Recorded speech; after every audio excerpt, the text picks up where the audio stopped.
राम बोले, हे देवी, एक समय बहुत पहले शिवजी ने अपने लोक में विश्वकर्मा को बुलाकर उसमें एक मनोहर गौशाला बनवाई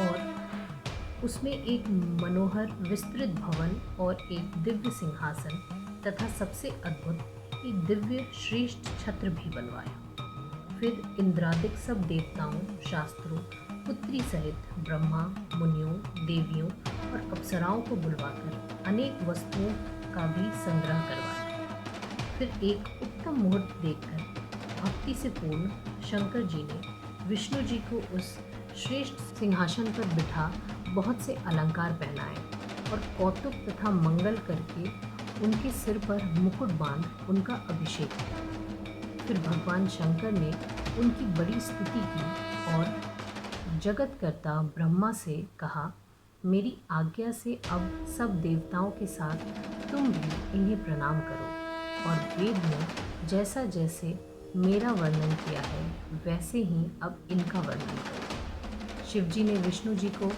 अनेकों वरदान दिए, सभी लोकों का कर्ता, भर्ता और संहर्ता बनाया। उसी समय से भगवान विष्णु ने गोप वेश धारण किया, गोपों, गोपियों और गौओं के स्वामी बने। इस समय शिवजी की आज्ञा से उन्होंने 4 अवतार धारण किया है। पहला में राम, अन्य 3 भरत, लक्ष्मण और शत्रुघ्न है। हे देवी, मैं पिता की आज्ञा से लक्ष्मण और सीता सहित वन में आया हूँ। दैववश यहाँ आकर मैं दुखी हो गया। किसी राक्षस ने मेरी पत्नी सीता को चुरा लिया है। आपकी कृपा से मैं उस राक्षस को मार सीता को प्राप्त करूँगा। आज बड़े भाग्य से आप दोनों का दर्शन मुझे प्राप्त हुआ। जिस पर दोनों की कृपा हो वह धन्य है। इस प्रकार बहुत कुछ कहकर सती जी को प्रणाम कर रामचंद्र जी वन में विचरने लगे। सती जी पश्चाताप करती हुई शिवजी के पास लौट आई। तब उन्हें दुखित देख शिवजी ने पूछा, कुशल तो है ना? कहिए, आपने किस प्रकार परीक्षा दी? सती ने सर झुका लिया और कहा, कुछ नहीं। महायोगी शिव ने ध्यान से सती का चरित्र ज्ञात कर लिया।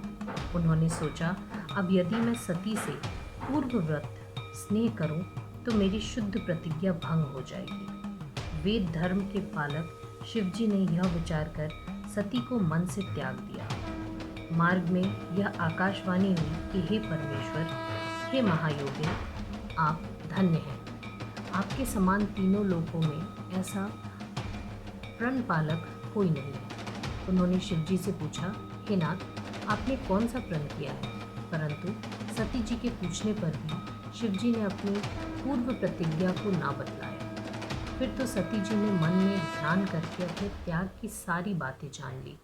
शिवजी द्वारा अपना त्याग समझ उनके मन में बड़ा दुख हुआ। तब वह सब समझ शिवजी सती का मन बहलाने के लिए अनेकों कथाएं कहने लगे। फिर कैलाश में पहुंच समाधि लगा अपने रूप का ध्यान करने लगे। सती भी निकट ही खिन्न चित्त से बैठी रही। उदार बुद्धि शंकर जी ने उन्हें अपने सम्मुख आसन दिया। बहुत सी मनोहर कथाएं कहकर सती को विमुख किया।